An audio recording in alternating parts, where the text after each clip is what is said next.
আসসালামু আলাইকুম গাইস, কেমন আছেন? অন্তরা এবার রাকিব হোসেন লাইভে এসে কি বলছে তার কথাগুলো শুনুন, এবং অন্তরার একটা ভিডিও ভাইরাল হয়েছে এটা নিয়ে, এবার রাকিব হোসেন অন্তরার কথাগুলো শুনছেন। আর ভিডিওটি ভালো লাগলে চ্যানেলটা সাবস্ক্রাইব করে পাশে থাকুন। এই ধরনের ভাইরাল ভিডিওগুলো, ভাইরাল টপিকগুলো আমার চ্যানেলে পাবেন। এক সেকেন্ডের ব্যাপার, বাট কখনো রিপ্লে দেই না আর সামনেও দিব না।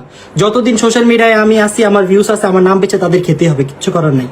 আমি এই যে ওর জন্য আমিও দিতে পারি না না, আমি কাউকে দিতে দেই না, শুধু আমি না, আমার ফ্যামিলি কেউ কখনো, যে আমার টিমে যে দেখছে ভাই, অনেক সময় অনেক কিছু দেখলে ওর মাথা খারাপ হয়। জামাল কুল কুল কুল, কারণ আমি নেগেটিভ জিনিস মানে আগে ওরকম নিতেই পারতাম না, আর এখন মানে কিছু মানুষ আছে যে পিছনে পড়েই থাকে, পড়েই থাকবে, ওরা পিছনের মানুষই। তাই আমার যখন মাথা খারাপ হয়ে যাবে, আমার আম্মু আব্বু বলে চুল চুপ চুপ চুপ, ঠিক হয়ে যাবে, ধৈর্য ধরো ধৈর্য ধরো। এই জন্য কখনো কোনো কিছু বলি না। আর হচ্ছে হুটহাট কোনো জিনিস মানে অনেক রাগের মাথায় অনেক অনেক জিনিস বলে ফেলে, করে ফেলে, তো ওই জিনিসটাই আসলে ঠিক না।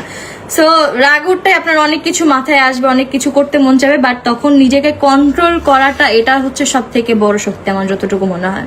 যেরকম ভাই আমি সবসময় চুপ থাকি, আমি তো বারবার বলি না, আমি অনেক কষ্ট করে আসছি, অনেক কষ্ট করে আসছি ভাই। কষ্ট ছাড়া তো আপনি সাকসেস পাবেন না, এটাই স্বাভাবিক।